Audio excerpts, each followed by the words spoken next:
Hello दोस्तों, exam simplified में आपका स्वागत है। आज का वीडियो बनाने का मकसद यह है कि जो हमारी फीमेल एस्पिरेंट्स है जो 23 जून को फीमेल सुपरवाइजर का एग्ज़ाम देने जा रही है, हमें लगा कि हम लास्ट एक मंथ में आपकी स्ट्रेटजी, आपका जो रिवीजन का प्लान और आपको इन 27 और 28 दिन में, क्योंकि आज 25 है, तो इन 27-28 दिन में आप क्या करोगे सो देट आप अपने स्कोर को कम से कम 20-30 मार्क्स और मैक्सिमाइज करो। तो इसीलिए हमने आज ये वीडियो बनाया है। आप ये वीडियो देख लीजिए और अपने बाकी दोस्तों के साथ भी शेयर कीजिए और हमारी चैनल को सब्सक्राइब भी कीजिए। तो वीडियो में आगे बढ़ते हैं। देखिए, 23 जून आपका एग्जाम है, तो सबसे इंपॉर्टेंट चीज ये है कि आप पहले ये देखो कि कौन से वो एरियाज है जहां से बार बार क्वेश्चन पूछे गए हैं। आपका जो सिलेबस है वो दो पार्ट्स में डिवाइड है, जिसमें 60 मार्क्स आपका जनरल स्टडीज वाला पार्ट जो रहता है, आपका लॉजिकल रीजनिंग हो गया, मैथ हो गया उसमें, ठीक है, GK with special reference to Jammu Kashmir हो गया, और जो आपके 60 मार्क्स है उनमें आपका सोशियोलॉजी के रिलेटेड है। ठीक है, तो ऐसे करके आपको डिवाइड करना है। जो पहले वाले 60 मार्क्स में आप देखो कि जहां से बार बार क्वेश्चन आए हैं उन एरियाज को डिलिनेट कीजिए, और दूसरे वाले 60 मार्क्स में आप देख लीजिए जो किसी और स्टेट में अगर ये एग्जाम हुआ है तो वहां पे बार बार क्वेश्चन कहां से पूछे हैं उनके। आप नेट एग्जामिनेशन के भी, जैसे कि आपका फैमिली हो गया, मैरिज हो गया, उनके जो गवर्नमेंट स्कीम्स है आपके बेटी बचाओ बेटी पढ़ाओ, जो आपका कन्या सुरक्षा योजना है, ठीक है, जो बाकी आपके फीमेल के रिलेटेड जो भी स्कीम्स है उनके बारे में आप चेक कर सकते हो, और उनके बारे में डेट्स हो गया, मिनिस्ट्री कौन कौन सी है, वो किन किन लोगों को या किन किन बेनिफिशियरीज को टारगेट कर रही है, एज ग्रुप क्या क्या है, उन सब को आपको कहीं ना कहीं छोटे छोटे पॉइंट्स में लिखना है और याद करने की कोशिश करनी है। तो दूसरा यह है कि आपको अब एक तो ये आपने प्रायोरिटाइज किया कि एरियाज क्या क्या आपको रहे, जैसे कि आपको जम्मू कश्मीर के रिलेटेड बार बार क्वेश्चन आते, स्पीड डिस्टेंस से बार बार क्वेश्चन आते, आपको उसके साथ साथ डायरेक्शन से क्वेश्चन आएंगे, आपको इंडियन ज्योग्राफी से, इंडियन हिस्ट्री से क्वेश्चन आते हैं, आपको मेडिवल इंडिया से कुछ क्वेश्चन आते हैं कि कौन सा बादशाह किस टेनर में क्या चीजें बनाया, उनको जम्मू कश्मीर के रिलेटेड भी आएगा, आपको कुछ अवार्ड्स के बारे में क्वेश्चन आते हैं, तो उनको वहां से आपको प्रायोरिटाइज करना है उन एरियाज को। और उसके साथ साथ दूसरा चीज आपको मॉक टेस्ट लगाना है। मॉक टेस्ट बहुत जरूरी है। मॉक टेस्ट क्यों जरूरी है बच्चे? इसलिए जरूरी है कि आपको यहाँ पे पता चले कि आप क्या कर रहे हो, आपने जो इतने 3-4 महीने से पढ़ा है क्या आप वो अब अप्लाई कर पा रहे हो या नहीं कर पा रहे हो। मॉक टेस्ट में अच्छा स्कोर लाना, 80 to 90% मार्क्स यहाँ पे लाना बहुत जरूरी है, ठीक है, 120 में।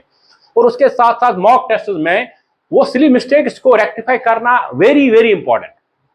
सिली मिस्टेक्स को जब रेक्टिफाई करोगे ना, कि आप जब एग्जाम में क्वेश्चन अटेम्प्ट कर रहे हो, कोई इजी क्वेश्चन गलत हो रहा है तो क्यों हो रहा है, रैशनल उसके पीछे क्या है, आप क्या सोच रहे थे तब। अगर आपको पंचायती राज पे क्वेश्चन गलत हो रहा है, अगर आपको जेके हिस्ट्री के बारे में कोई क्वेश्चन गलत हो रहा है जो आपने आराम से अच्छे से पढ़ा था, तो क्यों गलत हुआ वो रीजन आपको देखना है। अगर आपको डेट्स में कंफ्यूजन हो रहा है, दैट मीन्स आपने रिवीजन अच्छे से नहीं किया।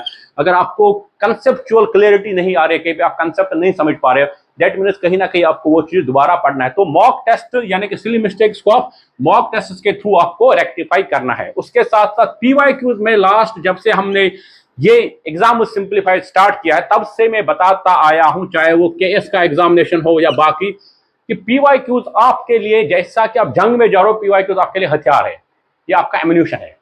पीवाईक्यूज को देखो, जो भी जेकेएसएसबी ने लास्ट 6 महीने में, ठीक है, 6 मंथ्स में जो भी एग्जाम कराए, चाहे सब इंस्पेक्टर हो गया, पंचायत हो गया, पंचायत वीएलडब्ल्यू तो एक ही था, उसके साथ अकाउंट्स का एग्जाम हो गया, चाहे उसके बाद आपका वेटनरी वाले जो एग्जाम हो, जो भी एसएसबी ने एग्जाम कराए जहां पे आपके सिलेबस के साथ चीजें मैच खा रही है, उनको डाउनलोड करो। आपको बहुत सारे टेलीग्राम ग्रुप्स पे वो मिलेगा, उनको डाउनलोड करो और उनको सॉल्व करने की कोशिश करो और उनमें से एरियाज को देखो, ठीक है।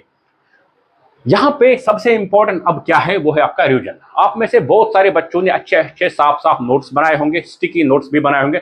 अब उन नोट्स को रिवाइज करना बहुत जरूरी है। नया देखिए अब मत पढ़िए कुछ, बस जो आपने पढ़ा है उस पर ट्रस्ट कीजिए, उसको रिवाइज कीजिए। रिवीजन बहुत जरूरी है। रिवीजन के साथ साथ मॉक टेस्ट लगाना और प्रायोरिटाइज करना, ये तीनों चीजें आपस में रिलेटेड है, ठीक है। तो रिवीजन पे ज्यादा फोकस अब कीजिए। कहीं से भी अगर आपने कुछ भी पढ़ा होगा ना, चाहे इंटरनेट से पढ़ा होगा या क्लासेस में पढ़ा होगा या कहीं और से भी दोस्त से बात करके कुछ चीजें आपने कहीं लिखी होगी ना, तो निकालो वो सारी किताबें जहां पर भी आपने रिवीजन के नोट्स लिखे होंगे, उनको रिवाइज करो। उसके साथ साथ एलिमिनेशन कैसे करते हैं, एलिमिनेशन की टेक्निक, अगर आपको ये पॉइंट इसके पॉइंट के रिलेटेड है कि अगर आपको लगा कि सिली मिस्टेक हो रही है, जहां पर ए था या बी था या ए बी था या ए बी सी था, आप वहां पे छोटी मिस्टेक कर रहे हो, तो वहां पे उस चीज को सीखना भी जरूरी है कि आपको गलती कहां, क्योंकि क्वेश्चन को बार बार पढ़ना नॉट है या नॉट नहीं है, मेजर फॉलोइंग में किसको हम एलिमिनेट कर पाएंगे या नहीं कर पाएंगे, वो सीखना भी जरूरी है। उसके साथ साथ मैनेज टाइम कीजिए, टाइम टेबल एक अच्छा सा टाइम टेबल बना ले, अपने दिन को 3-4 हिस्सों में बांटिए, 8-10 घंटे का टाइम टेबल बना दीजिए, जिसमें आप मॉक टेस्ट लगाओगे, जिसमें आप पीवाईक्यू सॉल्व करोगे, उसके साथ साथ रिवीजन करोगे, रिवीजन के साथ साथ एरियाज को देखोगे, तो ऐसे करके अपने दिन को डिवाइड कीजिए, ठीक है। और सबसे इंपॉर्टेंट और लास्ट चीज, क्योंकि वीडियो को हम लंबा नहीं खींचेंगे, क्योंकि आपका वक्त बहुत कीमती है, आपको अब काम रहना है। अब ये नहीं देखना है कि मेरी जो सहेली है या मेरी फ्रेंड है उसने ज्यादा मेहनत की है या उसको शायद ज्यादा पता है या उसको मुझसे ज्यादा पता है, नहीं, ये जान के चलो कि जो आपने मेहनत की है, आपने अच्छा एफर्ट दिया, आपने अच्छा किया, मॉक टेस्ट में अच्छा स्कोर कर रहे हो, तो now you are fully prepared for the examination. Then what you have to do now is that you have to be only keep calm, थोड़ा सा शांत होना है, शांत होने के साथ साथ फोकस रहना। देखिए मेरा एग्जाम 23 को मैंने ये चीजें कवर की है, जहां पर मेरी वीकनेस है थोड़ी, मैं उसको स्ट्रांग कर लूं।